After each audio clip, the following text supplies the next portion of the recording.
मित्रों नमस्कार, चैनल में आप सभी का स्वागत है। आज हम लोग जो क्वेश्चन आंसर लिखेंगे, मेंस आंसर राइटिंग करेंगे। एक क्वेश्चन है, कब न्यायालय उस अभियुक्त की संपत्ति की कुर्की का आदेश दे सकता है जो फरार हो गया है। अचल तथा चल संपत्ति की कुर्की कैसे की जाती है, ठीक है ना। जब न्यायालय वारंट निकाल देगा, ठीक है ना, वारंट जारी कर देगा और गिरफ्तारी का वारंट जारी कर देगा और वह व्यक्ति फरार हो गया, उसके बाद जो ये सब क्रियाएं होती हैं, ठीक है ना। आगे हम लोग बढ़ते हैं, जानते हैं क्या है। धारा 83 और धारा 82 का इसमें विशेष रूप से जो है प्रावधान है। धारा 82 में जो है, धारा 82 CRPC की धारा 82 में जो है उद्घोषणा है, ठीक है ना। और धारा 83 में जो है उसकी संपत्ति की कुर्की है, ठीक है। आगे हम लोग बढ़ते हैं, देखिए धारा 83 के अधीन फरार व्यक्ति की संपत्ति की कुर्की के संबंध में उपबंध है।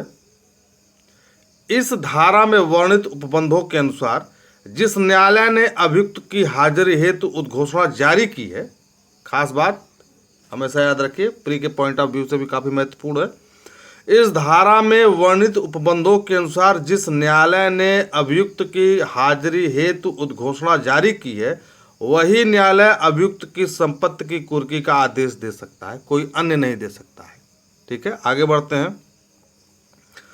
धारा 82 के अंतर्गत फरार व्यक्ति के बारे में उद्घोषणा जारी करने वाला न्यायालय, ठीक है ना। धारा 82 के अंतर्गत फरार व्यक्ति के बारे में उद्घोषणा जारी करने वाला न्यायालय ऐसी उद्घोषणा के बाद किसी भी समय उद्घोषित व्यक्ति की चल या अचल दोनों प्रकार की संपत्तियों की कुर्की का आदेश दे सकता है। किसमें देगा आदेश? धारा 83 में देगा, ठीक है। धारा 83 में आदेश देगा।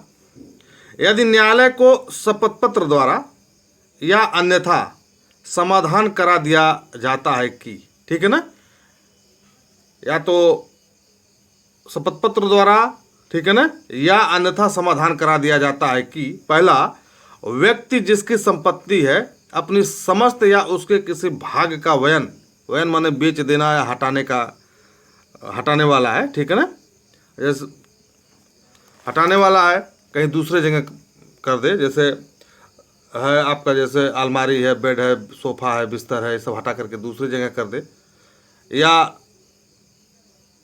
किसी को दान लिख दे, ठीक है ना, किसी को दान लिख दे, या अपनी संपत्ति बेच करके किसी दूसरे जिला में दूसरा जो है जमीन खरीद ले, उसको बेच करके, एक जमीन बेच करके दूसरी जगह कोई दूसरी जमीन खरीद ले। दूसरा, अपनी समस्त संपत्ति या इसके किसी भाग को न्यायालय की स्थानीय अधिकारिता से हटाने वाला है, ठीक है ना, चाहे चल हो चाहे अचल हो। यदि न्यायालय के स्थानीय अधिकारिता से भाई कोई भी प्रोसीडिंग होगी तो हमें पता चल जाएगा कि अब यह प्रक्रिया होने वाली है, अब हमारे खिलाफ जो है उद्घोषणा जारी हो चुका है, कुर्की किसी भी समय आदेश दिया जा सकता है, ठीक है ना। तो जब आदमी को आभास हो जाता है तो अपनी संपत्ति को वहां से हटाना शुरू कर देगा। आगे बढ़ते हैं। संपत्ति को कुर्क करने का तरीका। चल संपत्ति के संबंध में धारा 83(3), हमेशा याद रखिए, धारा 83(3) में चल संपत्ति के संबंध में है और अचल संपत्ति के संबंध में धारा 84(4) है, ठीक है ना। धारा 83(3) और धारा 84(4) में क्या है? चल और अचल संपत्ति के बारे में है, ठीक है। आगे हम लोग बढ़ते हैं, देखते हैं। चल संपत्ति की कुर्की, धारा 83(3), चल संपत्ति की कुर्की धारा 83(3) में है। यदि कुर्की किसी ऋण या अन्य जंगम संपत्ति के संबंध में हो, इस धारा के अधीन होगी। जैसे हमने बैंक से ऋण ले लिया, कर्जा ले लिया, KCC ले लिया, ठीक है, या कोई अन्य जंगम संपत्ति के संबंध में हो तो इस धारा के अधीन होगा। जैसे मान लीजिए हमने ऑनलाइन कोई सामान मंगा लिया 50 लाख का, 20 लाख का, कैश ऑन डिलीवरी, ठीक है, और मंगा के रख लिया, 1-2 हज़ार रुपया या 10,000 रुपया दिया, बाकी उसे मार के भगा दिया, ठीक है, और सामान नहीं दे रहे हैं, FIR हुआ, सामान नहीं दे रहे हैं, भाई दबंग आदमी है, नहीं देंगे, तो इस संबंध में है। पहला है अभिग्रहण द्वारा रिसीवर की नियुक्ति, ठीक है ना।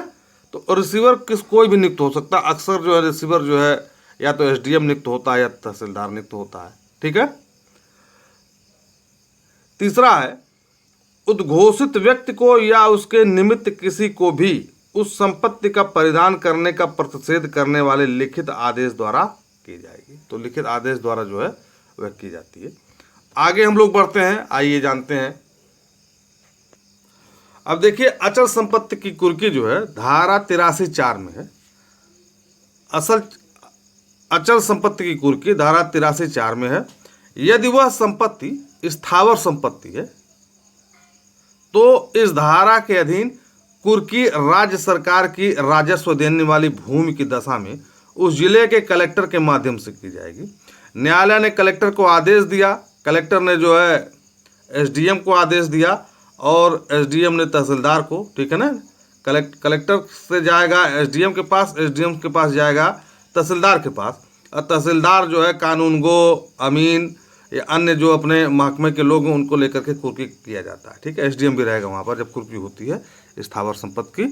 तो जैसे खेत है, ठीक है ना, खेत के चारों ओर जो है झंडा डाल दिया जाएगा जब नीलामी उलामी होती है उस समय, ठीक है। तो माध्यम से की जाएगी जिससे वह भूमि स्थित है और अन्य दशाओं में कब्जा लेकर के की जाएगी, कब्जा हो जाएगा कुर्की जब की जाती है। ठीक है, मुनादी पीट जाएगी, भाई इस संपत्ति की कुर्की की गई है, ठीक है, और कोई इसे ना खरीदेगा ना कोई बेचेगा। रिसीवर की नियुक्ति की जाएगी। अक्सर जो है रिसीवर जो है एसडीएम ही होते हैं, ठीक है ना, मान के चलिए एसडीएम या तहसीलदार ही होते हैं। जैसे मान लीजिए हमारे गांव के पास एक फैक्ट्री थी, तो उसने जो है 38 लाख रुपए का बैंक से लोन लिया। जब वह चुका नहीं पाया तो एसडीएम जो है उसके रिसीवर नियुक्त हो गए उस फैक्ट्री के, ठीक है। एसडीएम जब उस फैक्ट्री के रिसीवर नियुक्त हो गए तो उन्होंने एक चौकीदार नियुक्त कर दिया यहाँ पर, ठीक है। चौकीदार 6-7 घंटा 8 घंटा इस पूरे ये जो फैक्ट्री है वो जो है चावल वाली जो फैक्ट्री होती है, राइस मिल थी, ठीक है ना, तो उसकी निगरानी करता था। तो इस प्रकार से रिसीवर जो है उसकी नियुक्ति करेगा। रिसीवर को मतलब रिसीव करना, किसके निगरानी में वो रहेगा।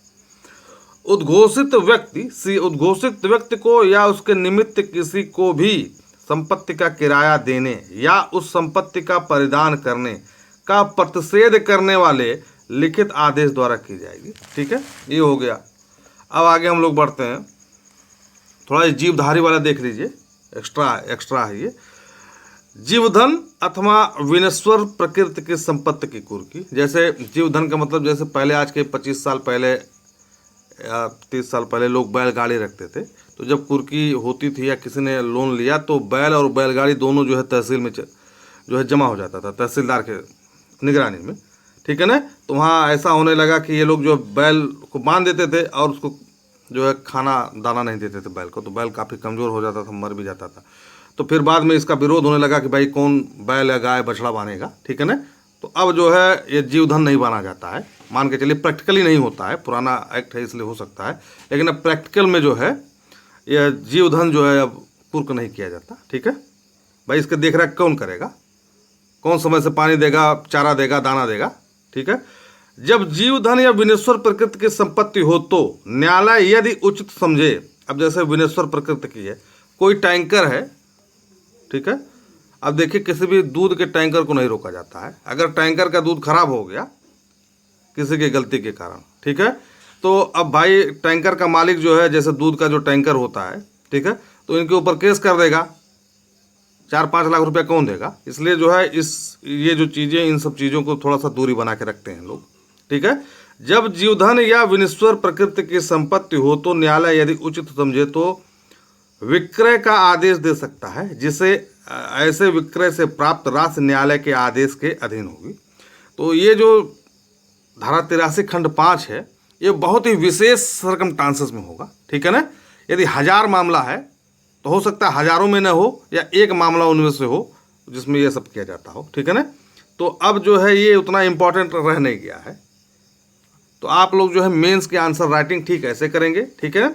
अचल संपत्ति की कुर्की जब भी होगी, ठीक है, तो धारा 82, धारा 83, धारा 83 खंड 3, धारा 83 खंड 4 और धारा 83 खंड 5 के बारे में आप लोग लिखेंगे। तो इस प्रकार से थोड़ा सा आप लोग ध्यान से देखिए और लिखने के प्रयास करिए, ठीक है। हर आदमी को सब कुछ आता है, लेकिन जब परीक्षा में आप किसी चीज़ की अभिव्यक्ति करेंगे सही ढंग से, तभी आप सफल होंगे। वीडियो को लाइक करिए, शेयर करिए, सब्सक्राइब करिए। धन्यवाद।